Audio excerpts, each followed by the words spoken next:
Arizona, Colorado, Indiana, Michigan, New Jersey, Tennessee, and Virginia. Listen up. WynnBET is now live in all these states, and the excitement of Wynn Las Vegas has finally landed in online sports betting and casino play. From boosted parlays to live in-game offs on every major sport, WynnBET gives you the tools to win. Sign up today for your risk-free $1,000 sports bet. Download the WynnBET app now or visit wynnbet.com to start winning.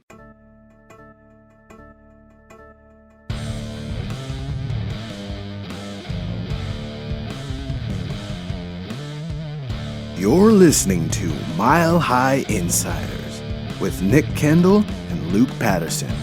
Head on over to milehighhuddle.com for all things Broncos. Now, it's time to find out what's going on behind the walls of UC Health Training Center. But here we go. We're already off the track before we get going. Looks like things are ready to rock and roll. He's Nick Kendell. I'm Luke Patterson. This is MHI. Thank you guys so much for joining us. We've got a jam-packed show, and man, Nick, it's insane. The draft is, a couple weeks away now. Without this weekend, a week. It's rapidly approaching, and we're about to figure out who the Broncos are going to start selecting in terms of rookies. I'm excited. You're excited. How are you feeling, man? I'm doing well. I'm ready for the draft to get here. At some point, you get kind of exhausted of the constant, what are they going to do, blah, blah, blah. Not that. I do want to say it's kind of the, how do I put it? I'm excited for it to come and go, but that said, once it's gone, I'm going to miss it terribly. Like the anticipation is so good.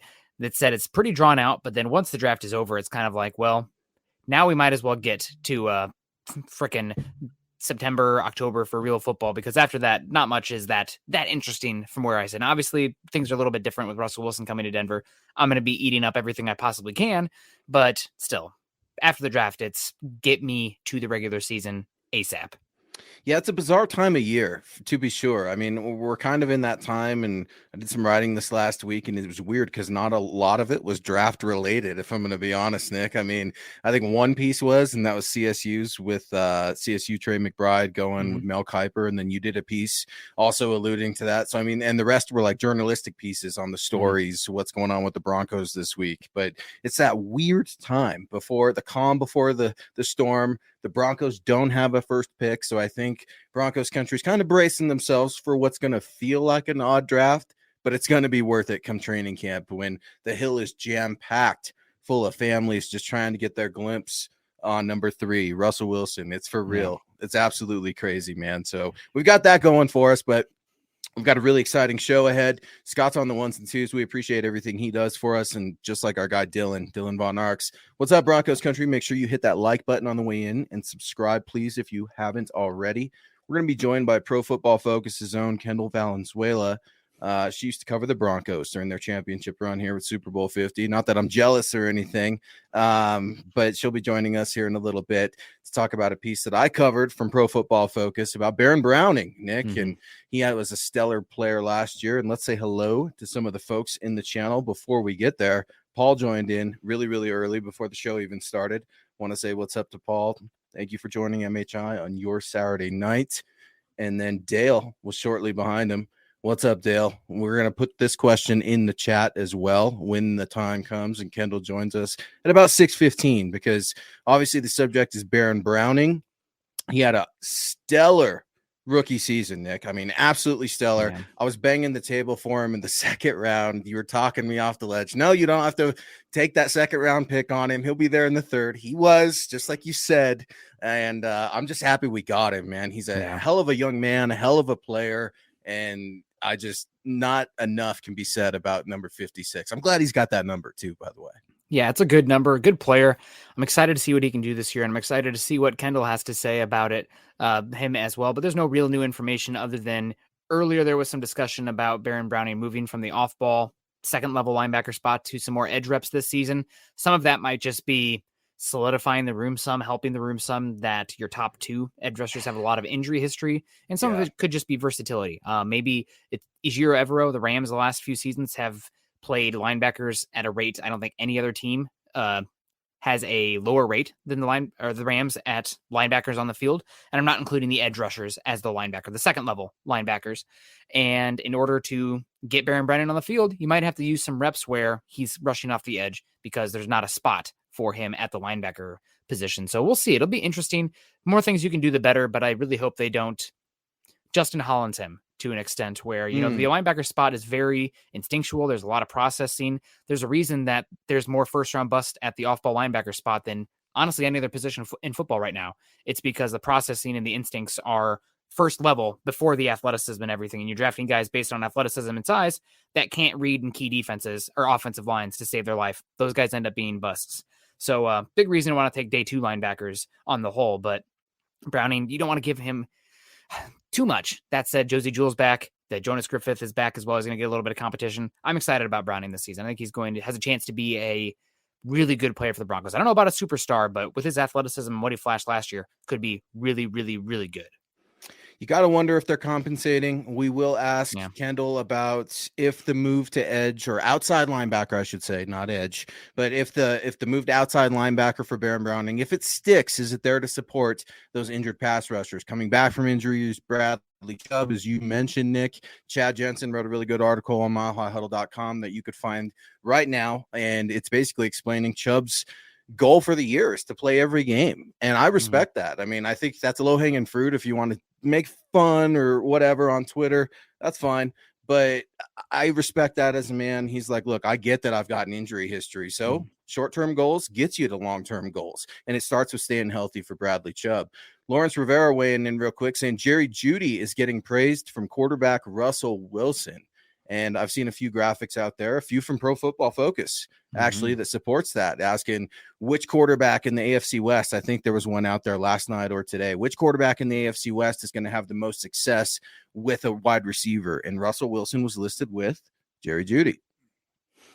Yeah, he has a great chance. I'm really curious to see what he looks like in this offense. There's just too many variables and unknowns. I think if you were asking me right now who the Broncos' number 1 pass catcher will be in this offense, it will be Courtland Sutton.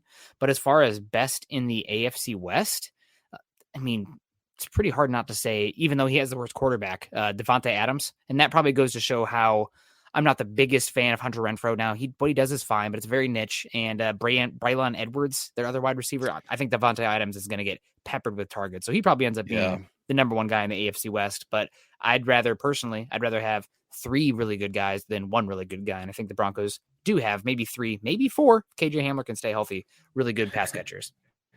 Yeah, and stay tuned. I think a KJ Hamler piece is in the works. I saw one of our guys grab that today. So everybody go ahead and get to milehighhuddle.com. Nick's got a piece up there as well, talking about, I alluded to earlier, CSU Trey McBride. But speaking of linebackers, Troy Anderson mocked to certain teams. Go look at that. I'm not going to spoil anything, but you can imagine we cover the Broncos, right? So we're trying to find out what we can do for the Broncos, trying to get those positions of need. Brian Dunn weighing in saying, good evening, Nick, Luke, Dylan, and Broncos country. We appreciate you joining MHI. He's Nick Kendall. You can find him on Twitter at Nick Kendall MHH. Yours truly at Luke Patterson LP, and at Scout Kennedy is where you can go ahead and find Scott. So away we go. Let's say hello to a few more of the folks, and then I want to get to the nitty gritty of Baron Browning. EJ's in the house, Nick, saying, what's up? Appreciate you, Broncos country. Let's ride. And how great of a slogan is that, by the way? Yeah. Are you down with the let's ride thing? Because I know I poked fun of Russell Wilson a little for being corny when he was a Seahawk, but now I'm all for it. I don't care. I mean, he's our corny guy, no issues with it at all. Let's ride. It's great. It's better than Go Hawks. I think the Seahawks actually sued the University of Iowa for the Go Hawks phrase. So I'm a little bit salty about them doing that. So anytime he doesn't say that, I'm okay with it. Falling Sloth also in the house. Good evening, Broncos country. Hope everyone is having a good day. It's been pretty good so far. Peter Middleton also saying happy Easter to those of you who celebrate. It's Easter Sunday here. So good morning to you, Peter. Good to see you all the way over in Cambodia. Also, let's get it going here. We got DeAndre Weatherspoon in the house. I'm looking forward to this draft. Who isn't, man? The Broncos, they don't have a first-round pick. They don't have their second-round pick. 9 picks in the draft. Thank you. I think it was somebody confirmed that the Broncos do have 2 7th-round picks. Shout out to Pro Football Focus's mock draft simulator because they updated that almost instantaneously to have the Broncos with their 2 7th-round picks. So shout out to them. I don't think Draft Network or Pro Football Network has it up yet. So excited for that 7th-round pick because we're some draft psychopaths. Jeremy Bale's in the house too. Sup, guys? Good to see you, Jeremy. Michael Ronquillo coming in. Good evening, Nick and Luke in Broncos country. Ernie What's up, Mays in the Mike? house as well. Good to see you, Ernie. And let's get in here, Luke. I'm going to let you introduce so we can get it rolling here. Obviously, Yeah. Pro Football Focus just released a data piece on the linebackers, the rookie linebackers last year, and the best coverage grades from the linebacker position. And I believe number one overall was the Broncos' own Baron Browning, 96th was he the 100th overall pick in the 2021 draft? Either way, great pick for the Broncos.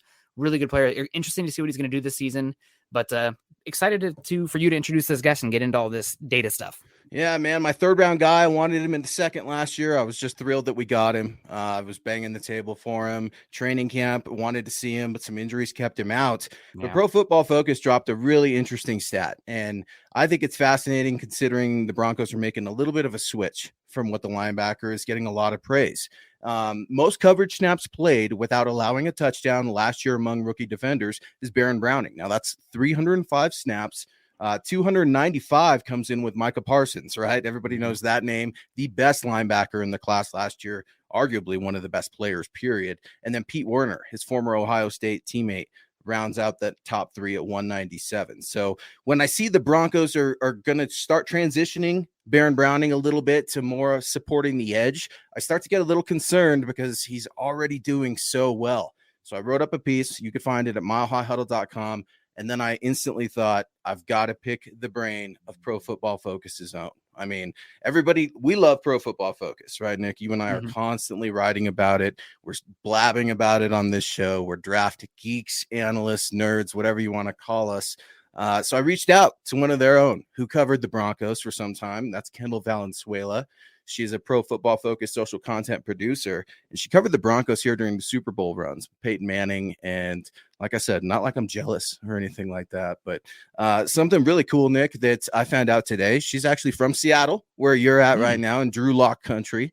So we're going to go ahead and bring Kendall on. Kendall, thank you so much for stopping by MHI on Saturday night. We know that you were extremely busy, but I know you've always got your eye on the Broncos. You've got so much work going on over there at PFF, but you've got some love in your heart for the orange and blue, and you never let that go astray.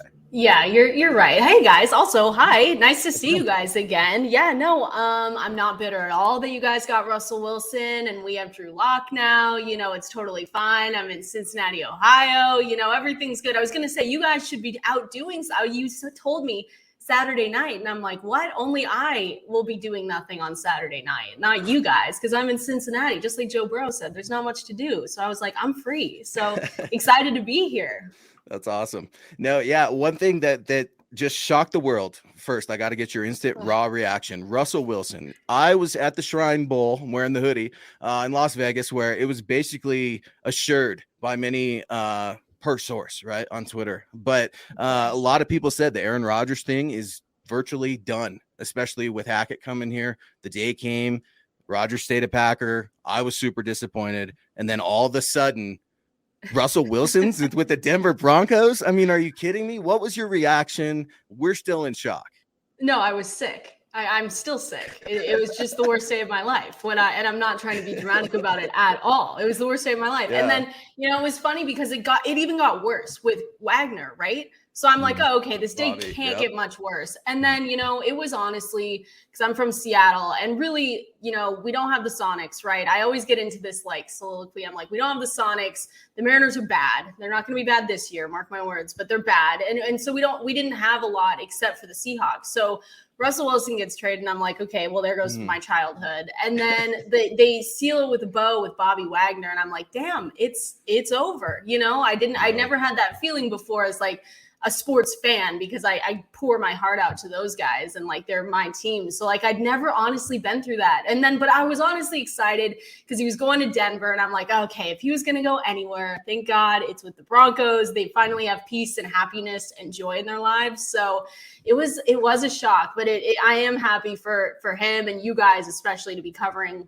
you know, a good quarterback and things like that. So it's fun. It's a good time for you guys. Yeah, it's like a virtual change overnight. I mean, it's bizarre to me that he's here, another Super Bowl winning quarterback. I mean, first it was Peyton, and I mean, you got to cover those teams, those Broncos teams. Oh my and gosh. I think you're going to see so many like parallel versions, but Russell Wilson has his own personality. These guys, their own different generation.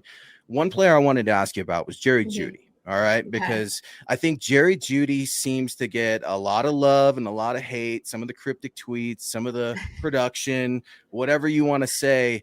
I think Jerry Judy is about to change his identity here with the Denver Broncos with Russell Wilson.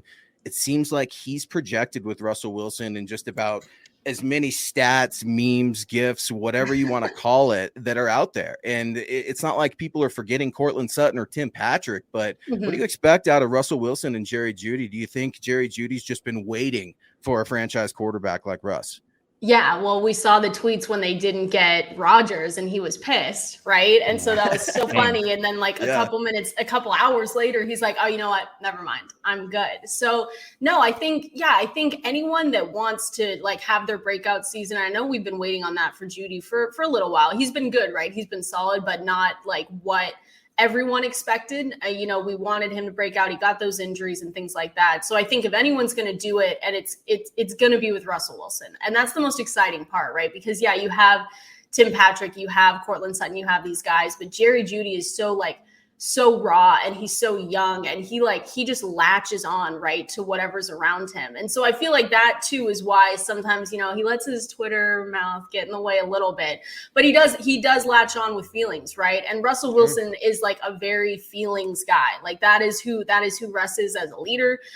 That's who he's corny and he's now your guys' corny quarterback, but we love him for it anyway. But he wears his heart on his sleeve most times. And sometimes that also gets him in trouble. Right. But those two together, I hope to see it, right? Because you do feel bad for guys with so much talent that never get to really go on a run with a good quarterback. And they are stuck with some of those guys that are, middle of the pack, back of the pack kind of quarterbacks. So with him now having Russ, like his game should elevate a lot. And it's super exciting to see. Yeah, and talking about the Seahawks, it sounds like Russell Wilson did a lot of research moving on from the Seahawks to a new team. Do you have any insight or ideas as to what about the Broncos specifically moving on from Seattle made it such a great spot for him to begin this second part of his career in the NFL? Yeah, I think, we always said, right, even when I was there, they're a quarterback away. And I really do think you can say that for a lot of teams. Like you look at the Colts and things like that, they have a great roster and a couple other teams, but like Tampa Bay and the Rams, right? We're seeing this trend of one quarterback away teams. Do I think they're as talented as the Rams were when they made that trade? No, maybe not, probably not. Let's be honest with ourselves, but maybe Tampa Bay Buccaneers style a little bit. Yeah. So I think, the GM position is so important, and it has shown that George Payton is a boss and he knows what he's doing and he knows what he wants to do to get those guys in the positions where he wants.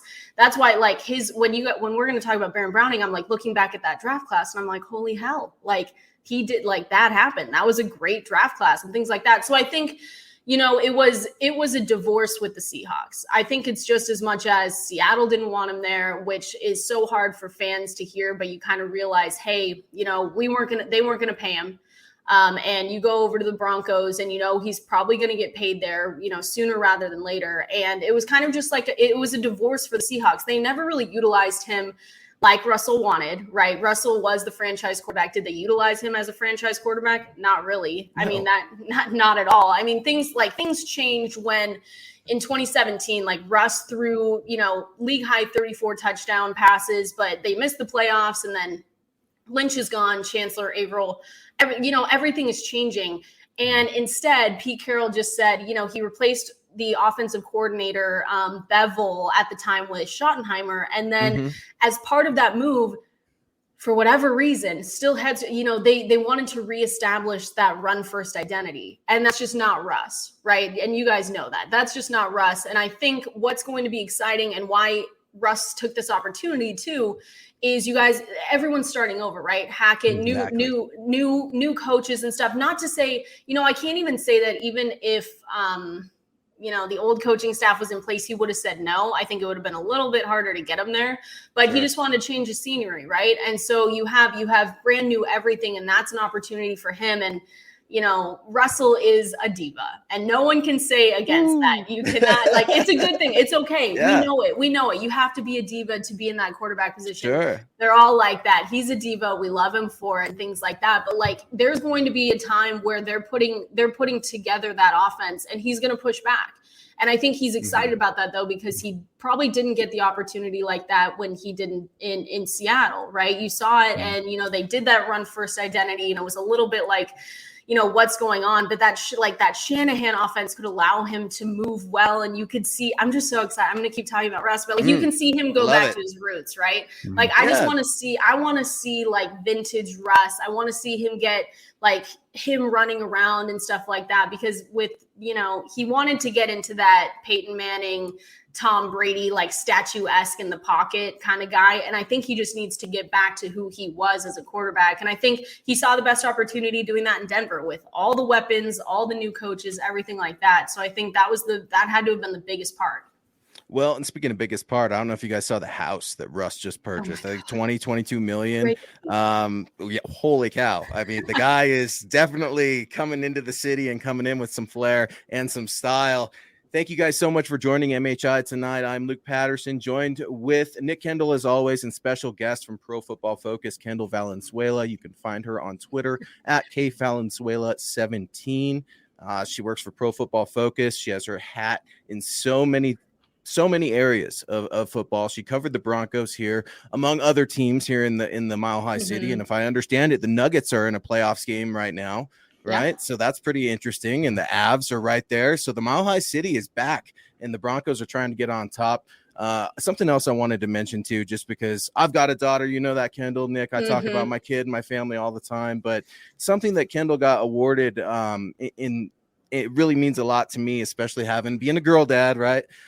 She got a special award of excellence for a women's in sports series that she covered previously with 104.3 The Fan. You could find that on her Twitter page at KValenzuela17. And I just wanted to ask you real quick before we start Baron Browning. I mean, it's so cool to see the evolution of women in pro sports, specifically with the Broncos in the Mile High City here. George Payton has hired a number of females on his staff with scouts, the brass positions. I mean, it's just absolutely amazing to see Allie get her promotion the other day. I mean, it's really, really special to see it this close to home.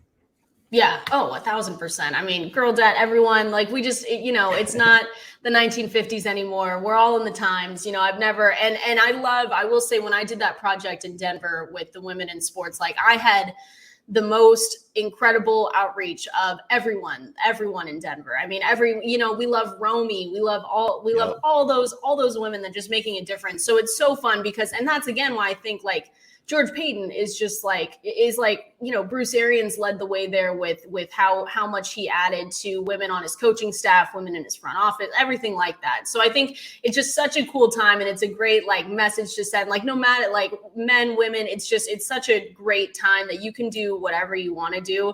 And I think that's such a cool message that they're sending. So I hope to always, if anyone needs any, guidance, I don't know how great of it I am, but, always reach out. always reach out, and always, that's something we're always trying to promote. It's just positivity on our show.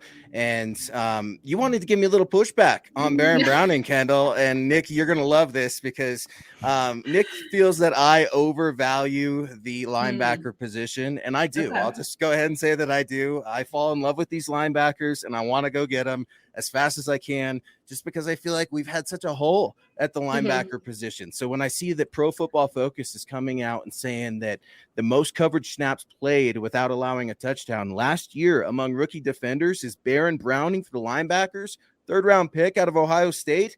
I mean, come on. You're going to tell me it's time to move him to the edge just because Randy Gregory is recovering in a free agent bum signing? Bradley Chubb has had a banged-up injury history. His goal is to play all the games. I mean, I just hope they don't want to move this guy and ruin his career because it's just going so well at inside, at least for the first season.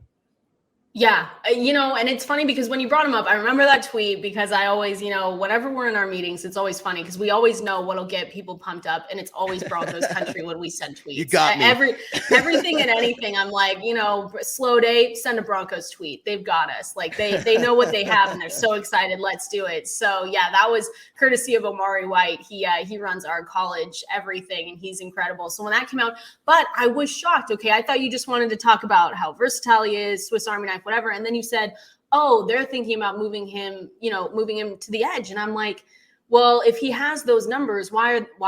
You know what I mean? Sure. Like that was my first reaction, right? Because he is branded as this like Swiss Army knife of the Broncos defense.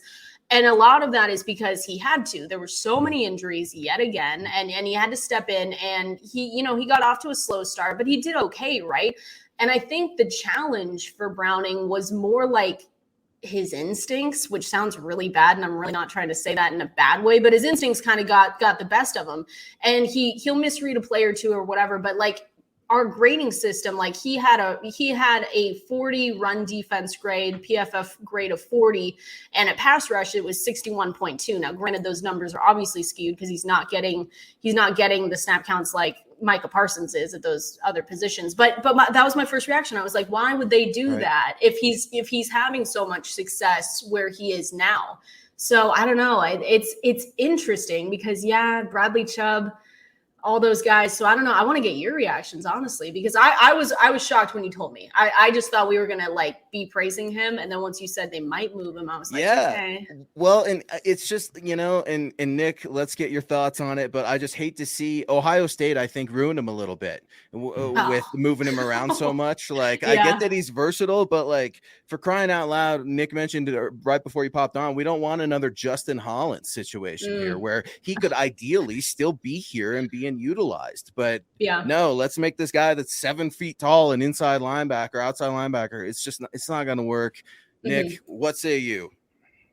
Well, talked about it earlier. The Rams defense under Ejiro Evero as the defensive backs coach, but Raheem Morris and Brandon Staley the last 3 years, I think the Rams are top 3 in 6+ defensive back looks. And under Raheem Morris specifically, they like to kind of run a 5-1-5 front, not utilizing the linebacker position as much. So I'm curious if it's more so getting more pathways to the field for Baron Browning, because Josie Jewell might end up being that lone linebacker, the green dot wearer in a lot of defensive looks, especially if they want to be rushing the passer more and be more aggressive with that front. I would guess a 5-man front with the 3 interior guys and 2 edges makes a lot of sense there. But coming back to Baron Browning, I do have a few maybe secret sauce questions that maybe you can't answer, but I'm curious a little bit. I know that I've heard in the past from Mike Renner and Austin Gale that the coverage grades themselves are probably some of the more difficult grades for Pro Football Focus to assess. And for linebackers specifically, I'm curious about how these teams are being graded, or these players are being graded, because in today's NFL, most of the time, if a linebacker is lining up in a one-on-one situation outside the box, they're getting cooked. I mean, just in general, you're not seeing linebackers in that situation. A lot of people, I need a linebacker to stop Travis Kelce and Darren Waller. They don't exist. Those guys do not exist. So I'm curious how the coverage grade actually works for linebackers, because again, there's not many one-on-one situations where they are lined up in man coverage versus the linebacker or a wide receiver, tight end, running back.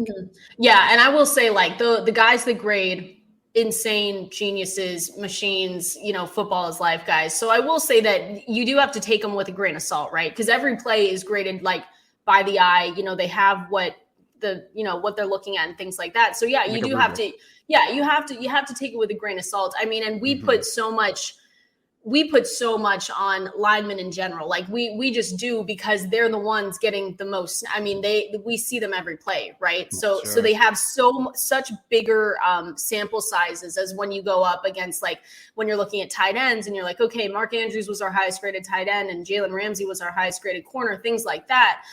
So you do take them with a grain of salt, because you're looking at them like Trent Williams was our highest graded player ever in PFF history. And you look at that and you're like, okay, if you start with a good base and you don't fluctuate, I mean, those guys are so like solid to their core with their play. And if they stay consistent in what they're doing, whether like Trent Williams was, you're just going to get those grades. So I think, you do have to take it with a grain of salt. And I think it's interesting because before I came on, I was looking up Browning and things like that. And I found an article from Renner about that, though. Like Mike Renner, amazing PFF college analyst. Go look up his stuff. If you want a college guy, that's your guy with Austin Dale. But he is incredible. But it was interesting because he did point out that Baron Browning, with his grades and stuff like that, he wasn't great, right? I mean, if you're putting it up to PFF grades, anything in the 60s is like a little bit like, yikes, it's not great. But like he did mention his processing, and he did say like his process was going on in front of him. And he did make those mental mistakes as an off-ball linebacker, right? So that's why Renner in this article says arguably his best role is going to be like coming on the line of scrimmage, because like he flashed as an edge rusher when given the opportunity. Sure. So it's an interesting way to look at it, because if you did watch him sometimes, especially at Ohio State and things like that against Trevor Lawrence, there's a play on Twitter where you just see him totally like collapse a little bit mentally. And you saw him a little bit with the Broncos make the same kind of plays a little bit. So you think, okay, if you put him over there, maybe, he had a really good combine when he went. So maybe that changes things. I remember his combine a little bit, like he had a 4.56 40 or something like that. So he's quick and he can do those things. But I would take the PFF grade with a grain of salt. Not what we put out, but when you're assessing it, his grades are low, but there's so much there for him to do because he was injured. You got to take that into consideration too. So I just think it is interesting when you think about it, though. If he can't process quick enough there, putting him on the edge could be a way to do it. George might have something up his sleeve. I don't know. I fell in love with him at the Senior Bowl. So when I saw, and he was on the edge a lot, to be fair, and to see some of that pass rush, it makes me wonder if I know they love PS2, but I don't need them to turn Baron Browning, try to turn him into Micah Parsons. I don't need that. He doesn't need that. And that's just, I have more respect for George Payton and this coaching staff than that. So maybe that's just a crazy conspiracy theory. But one thing I wanted to get to, and again, we're joining. Kendall Valenzuela is joining us from Pro Football Focus. You can find her on Twitter at KValenzuela17. Before we get too much further, Dennis Woods has a question for you, Kendall. And Dennis is a good friend of the show, saying, hello, Kendall. It seems like Russ Wilson's biggest criticism is his height and not using the middle of the field. What is your take on that? Yeah, I mean, Denver's been known to have very tall quarterbacks, guys. So I don't know if it'll work out. You can send him back. You can send him back if you want. I'll take him back anytime, things like that. But I don't know. I think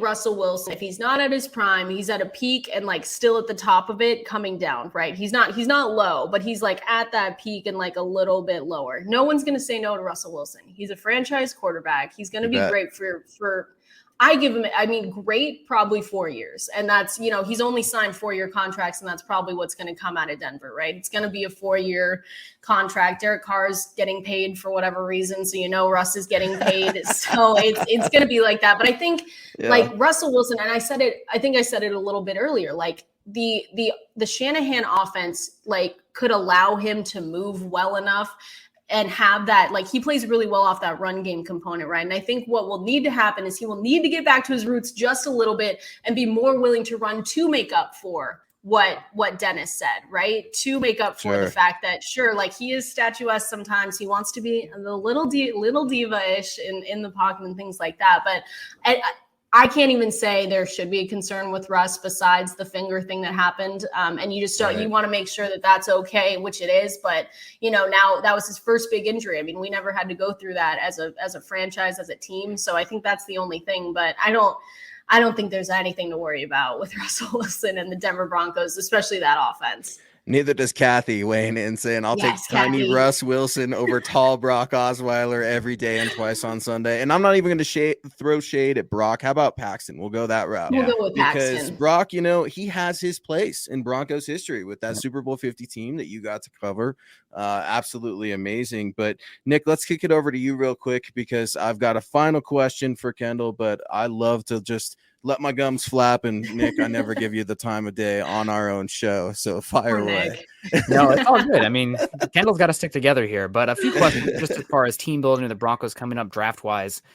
Going back, obviously, PFF, a lot of the advanced analytics such as EPA per play. And based on the usage of this player versus other positions, Russell Wilson really hasn't utilized the tight end as much to the great usage of the position versus his wide receivers. He's much more wide receiver reliant, running game for the short, working the short areas of the field and the wide receivers in the pass game. And there's a lot of talk about the Broncos maybe targeting a local kid, tight end, by the name of Trey McBride. And personally, I think Trey McBride's a great player. And if you took him at 64, I'd have no issue with that. Nick hates him. I don't think it's the best utilization of resources with Russell Wilson. And it's maybe one of the reasons also the Broncos were okay moving Noah Fant in the first place. There was some talk. I actually have some information that Tim Patrick was thinking he might be getting moved in that first move and didn't end up getting moved. Broncos instead kicking up to Noah Fant. And I'm wondering if it's some of that is just because with Russell Wilson coming to town, with his lack of usage of the middle of the field, also with Nathaniel Hackett not really using the tight end as much except in the red zone, Robert Tonyan and obviously Mercedes Lewis as a blocker.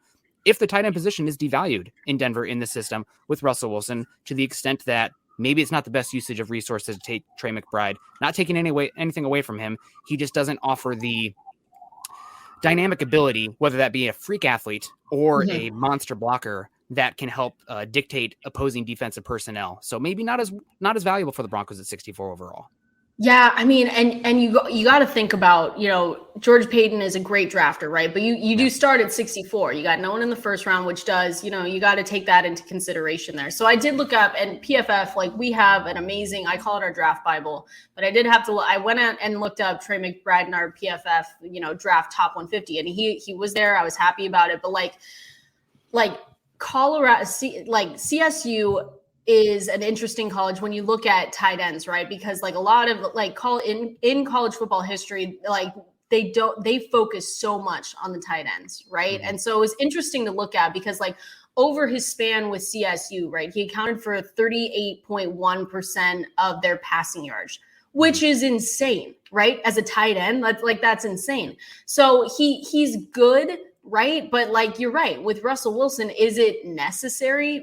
I feel like you guys have a lot more holes that you would want to fill than looking at a tight end, especially. But I don't know. You never know. Right. He has pros and cons, CSU and their level of play. I mean, you never want to fault anyone going into the draft. I mean, they're great athletes. Trey McBride is a great athlete, but you look at his level of play and you're okay, who were they playing? Probably not huge teams, right? And he's not going to be a move tight end, and he's not going to win those one-on-one outside despite doing so in college, and we saw it a lot. He's unfortunately, maybe not, and maybe he can grow into the role. He's a straight line after the catch player, and there's not much of a dynamic there. And you can see it on PFF. We have the heat maps and things like that. And you can kind of see he does fit with if everyone is saying that Russ is not good, right up the middle of those short plays, then he fits right there because you look at his heat map and you're like, holy hell, that's what this guy's doing.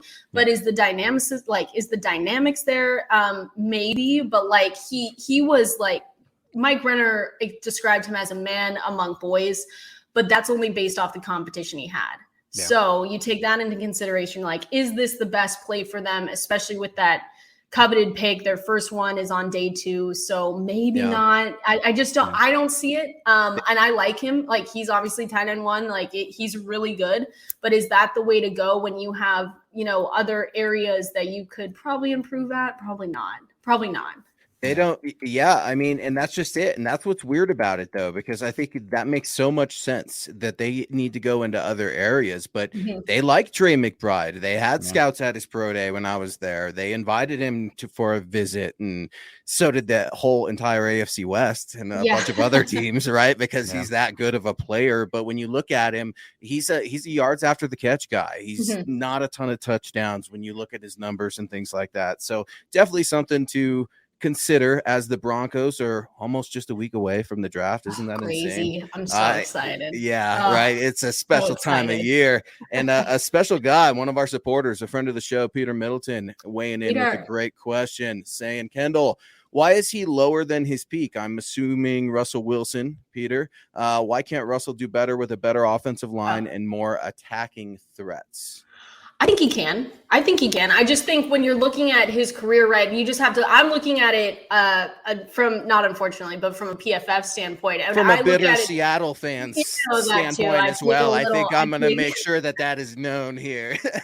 I do take a little bit of Seattle bitterness with it, but like at PFF, like we are so stats heavy, we're so stats driven. And I know some people don't like that, and I totally understand because it's sometimes tough to not think with your heart like I do, and think with your head and things like that. And we just, Sure. we look at Russ, and I think.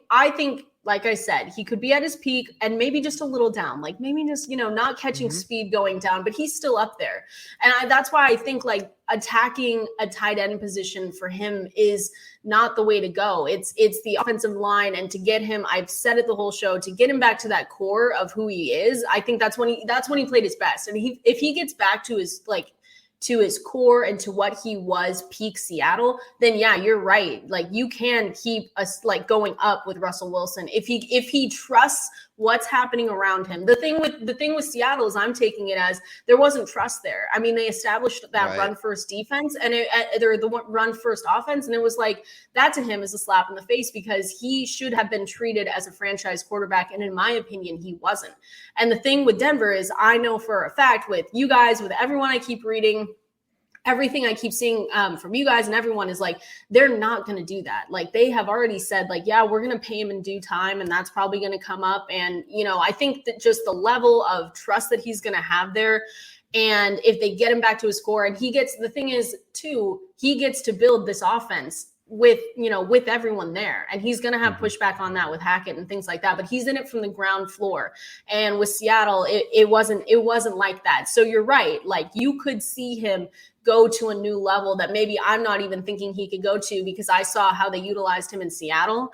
And to me that put him on a down, like just a little bit of a downward slope, just a little bit.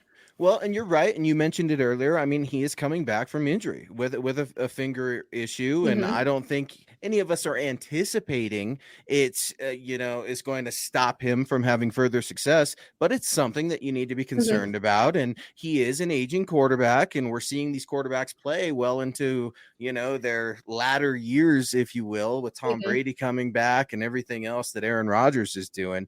And Kathy, by the way, we really appreciate your support saying you guys are having a great interview. Please have Kendall back again. And final question for me, because Kendall's been so gracious and over her time with us on Saturday night. We live in Cincinnati, folks. There's this is what we're doing here. No offense to anyone from Cincinnati, but in Cincinnati, you know what? They got a lot of exciting things going on in terms of their football teams right now. I mean, Uncle Joey, how can you not love Joe Burrow? The final one for me, and I got to ask you because everyone knows Twitter's the most important thing ever, and it always gets us into a little bit of trouble, but this is one that I liked.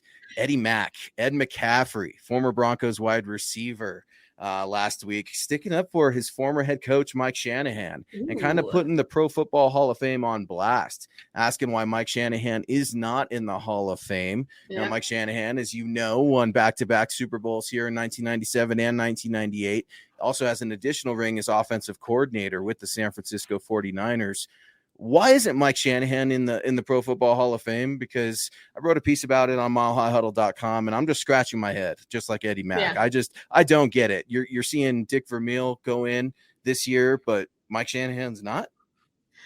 Yeah, I mean, I feel like I'm with you. That's the $1 million question. If you have the answer, you guys can DM me. I'll put some money on it. We'll go to the offshore books. I'll be like, oh, he's coming up. Like, we're good. He's next. But no, I agree. I feel like that's just like, it's almost too obvious. And I don't know, maybe he pissed some people off. I'm kidding. I'm sure he didn't. But like, what else is there, right? Because you do look at Dick, who got it last year. And I think Eric Dalala, I think that's how you say it, like put out the wins and stuff like that. And everything he put them up together. And it's like Mike Shanahan's better.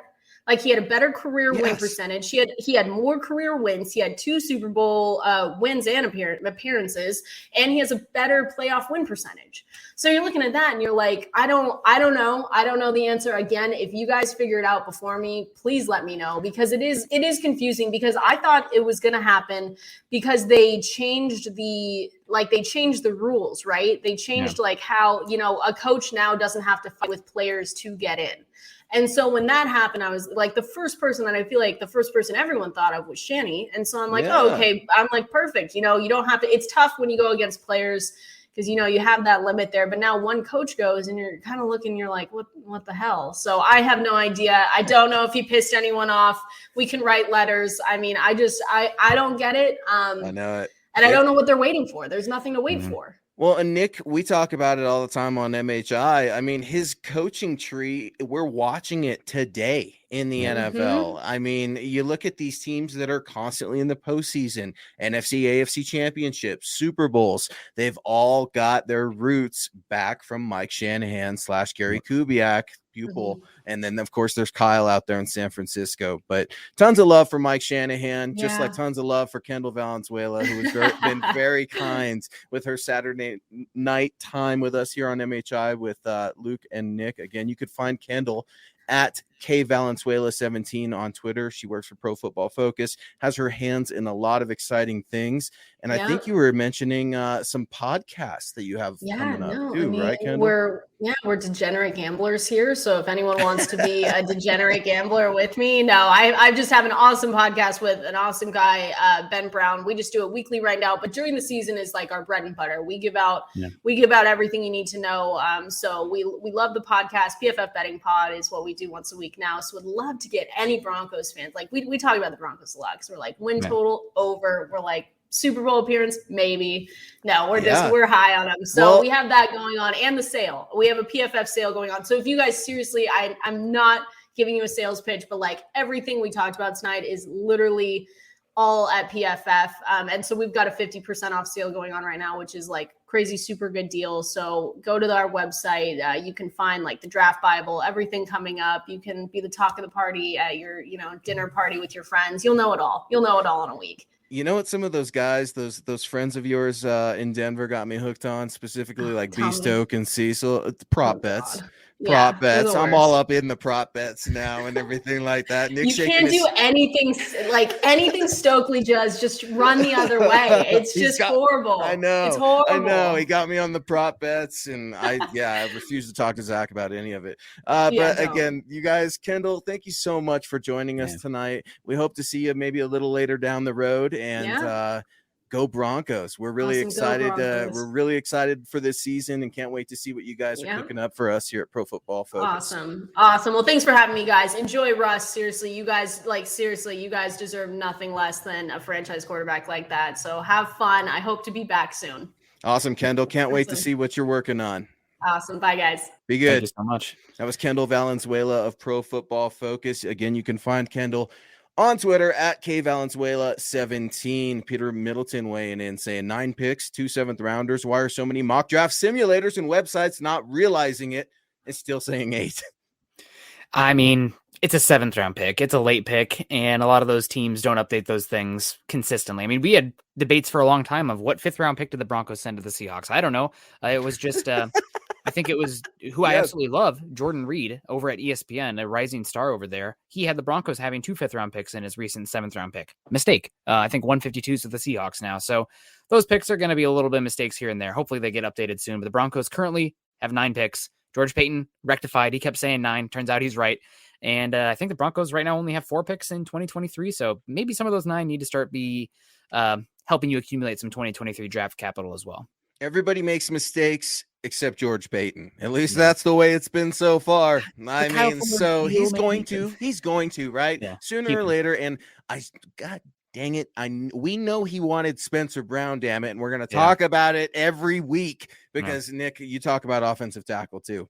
and rightfully so. We need some more offensive tackles in waiting, developing. You still need a long-term right tackle solution. Garrett Bowles is definitely aging. He's in his prime right now. I can't wait to see. I love what he's up there saying, nobody's going to touch Russ. I love it, man. Absolutely love it.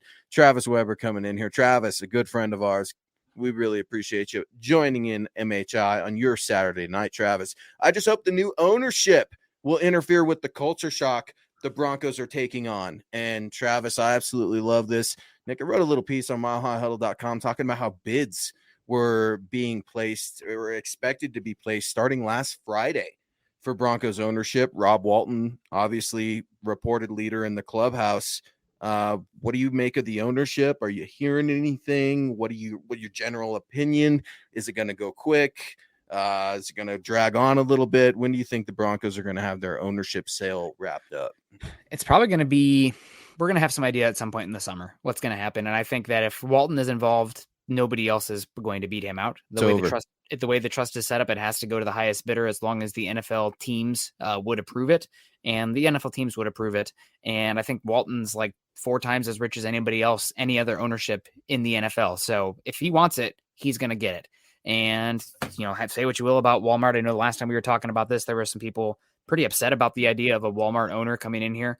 But again, anybody with that much money probably stepped on some heads on the way to the top. So going to have some. And yeah, I agree with that. And here's the thing too. And something I tried to write in my article on milehighhuddle.com, it was a little awkward for me, if I'm going to be honest, Nick, because I don't really generally like to write journalistic pieces like this, but we don't know a lot about Robert Walton. So I did some digging in. I know I poked fun the other day saying he's got a car collection. Well, that car collection is worth $226 million.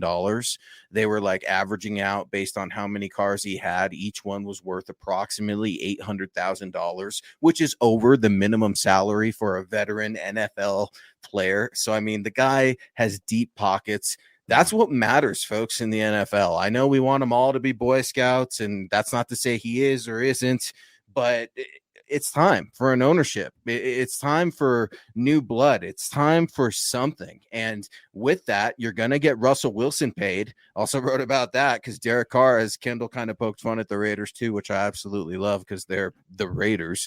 They paid Derek Carr, but he's not, anywhere making Aaron Rodgers, Mahomes money or anything like that. But we talked about it, Nick. Russell Wilson's going to get paid. And I would love it if this sale happened so fast that Rob's telling GM George Payton right now, look, I'm the richest guy here. All right. Don't worry about paying Russ. I got it.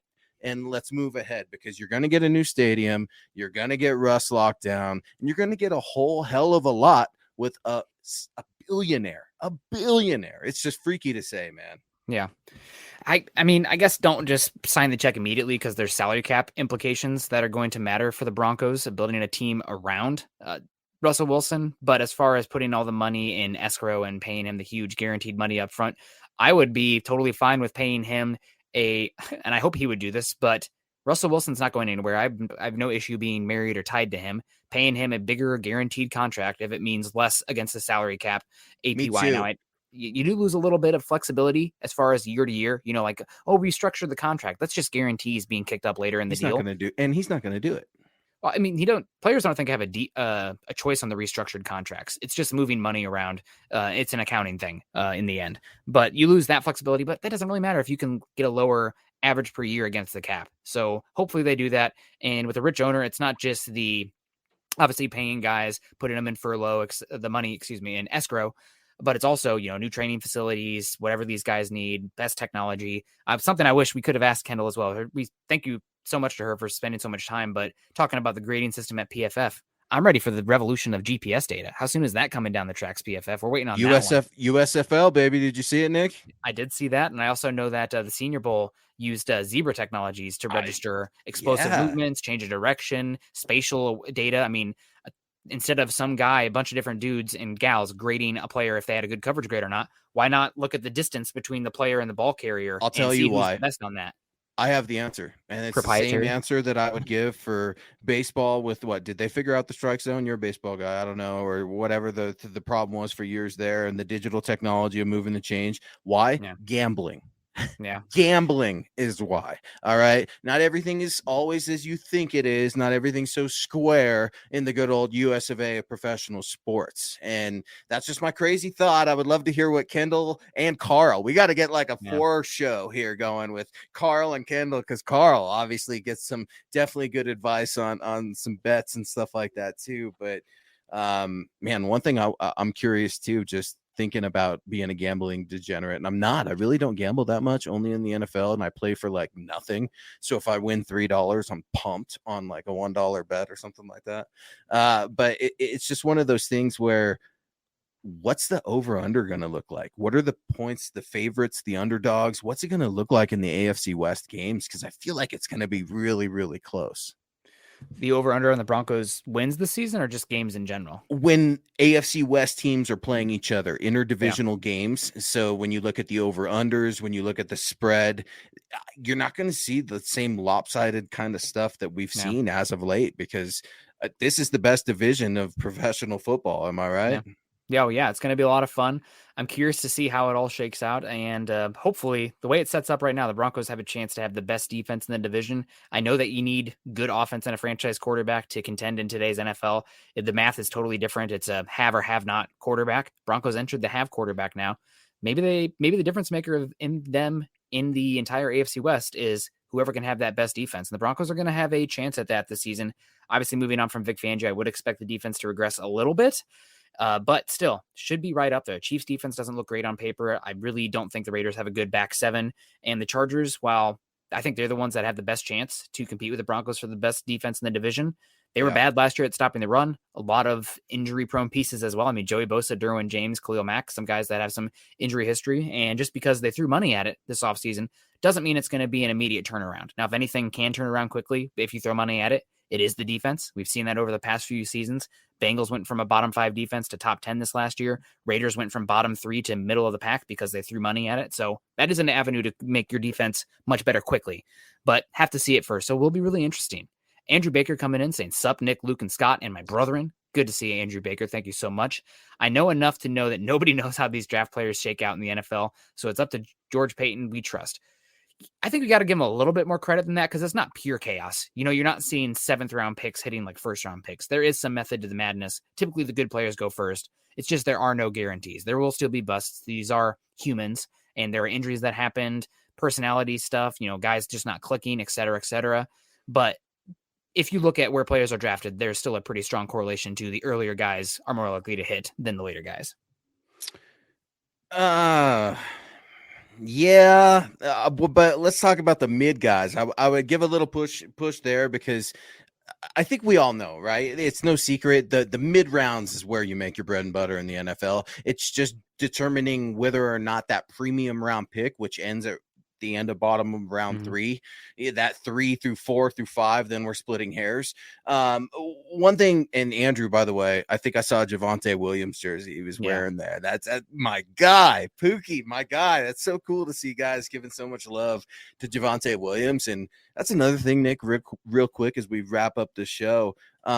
Seeing some jerseys around that I'm not used to seeing, you know, like it's cool to see Pat Surtain's jersey. Like, you know, he's a staple, but it's still number 2. You know, it's kind of weird. It's not traditionally a Broncos number that I associate with another player. So I'm still trying to get used to it, but you see number 3, they're everywhere. I'm sure the Easter Bunny might even be dropping off some number 3s for some young Broncos country kids, maybe tomorrow morning.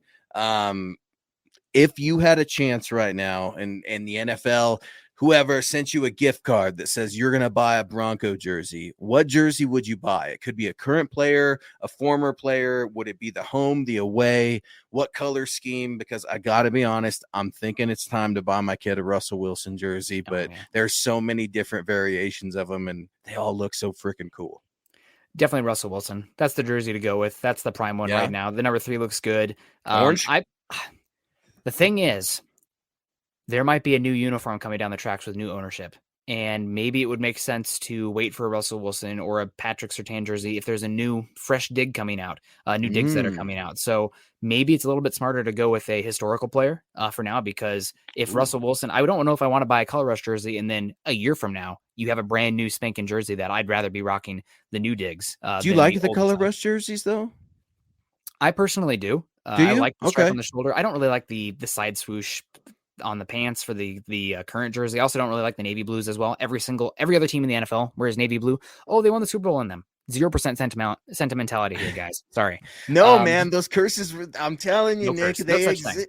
They're No such thing. totally Mr. Scientist, right? There's Yeah. totally curse. I'm going to convert you to alchemy, my friend, and you'll love it. It's a hybrid of both. No, but yeah, you're exactly right, man. New ownership.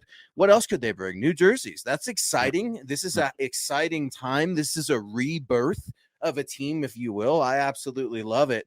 And John Clay weighing in. John Clay eventing with a $2 super. Appreciate you, John, saying I love the white Wilson jersey, and that would look good. I've never liked the away jersey. I don't know why, man. I don't think I have any orange ones. My kids have them, or my wife has an Eddie Mack jersey that I got when I was a kid.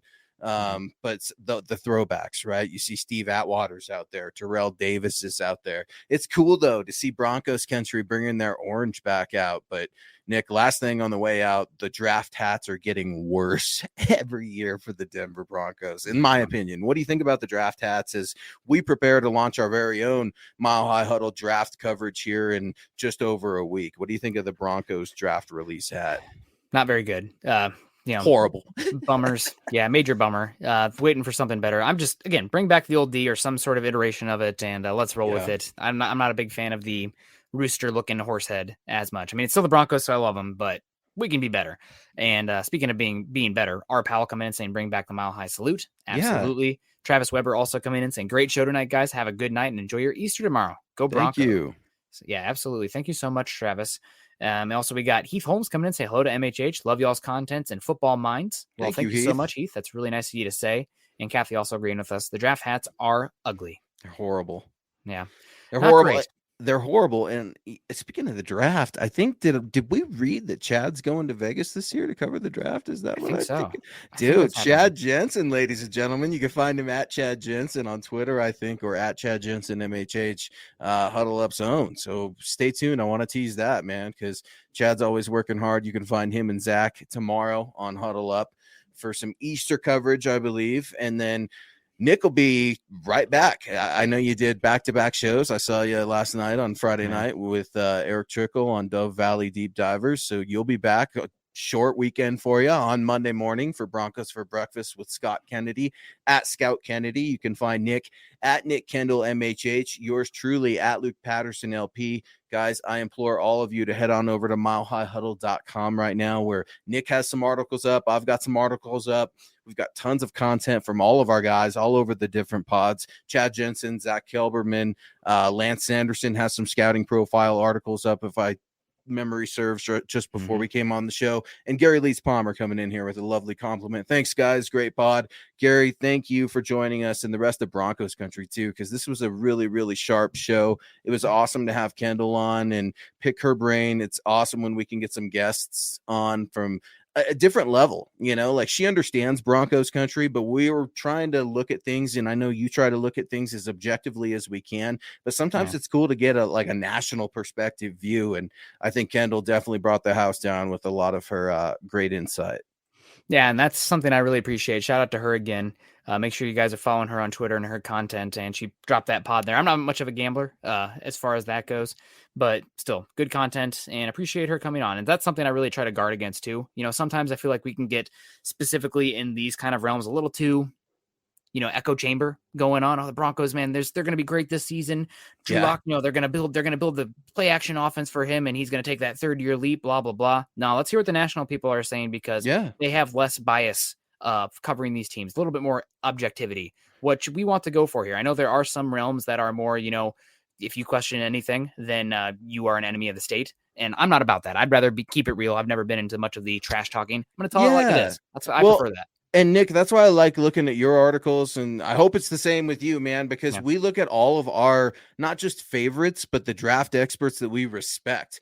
there's some folks out there I'm not necessarily fond of on the national level, but I respect their work. And it's cool when we're writing up who they're mocking here. You know, Chad Ryder, you love him. I love him. You just wrote a piece on him. Mel Kiper, Todd McShay. We know all these names, but like you said, man, it's important for Broncos country to get as many resources as you can. And that's something that we try to provide here at Mile High Huddle.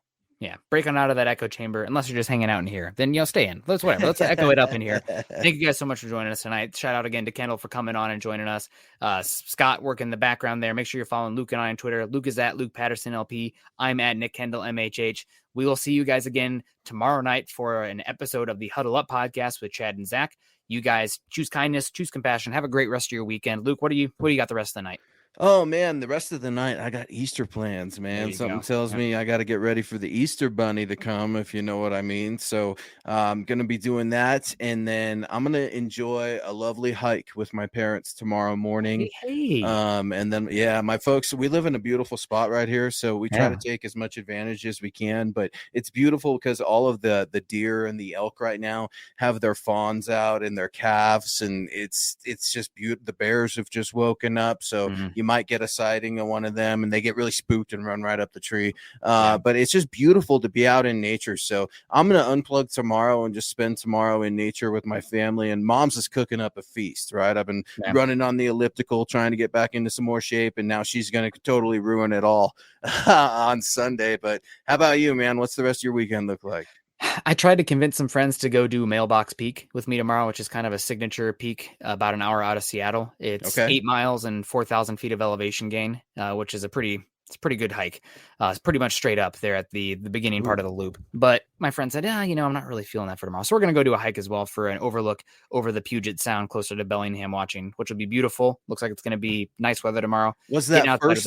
Was that first hike like Manitou Springs-esque, like where it's just like a straight vertical kind of no, I'm not sure after having a couple of beers with the gentleman if I would Sunday morning. You're hardcore. Would Summit be able to do that one with you? Do you take Summit absolutely everywhere with your hikes? Not everywhere because he's not allowed in the national parks on the trails there, but in the national forest and whatnot. He did it with me on my birthday when I turned 30 this year. And the beginning of the hike, it starts at 8,300 feet, and the summit is at just 2.5 miles later at about 5,000 feet. So it's a pretty darn good climb. A lot of fun. Pretty little scary going up too. It's very vertical, but a lot of fun. We're gonna get on out of here. Have a good hike tomorrow, Luke. Happy Easter. Happy Easter, thanks, buddy. Yeah, you too. Happy Easter. And go Broncos. We'll see you later. Have a good one. Go Broncos. You've been listening to the Huddle Up Podcast. Join Broncos Country's deep divers at milehighhuddle.com to keep the conversation going.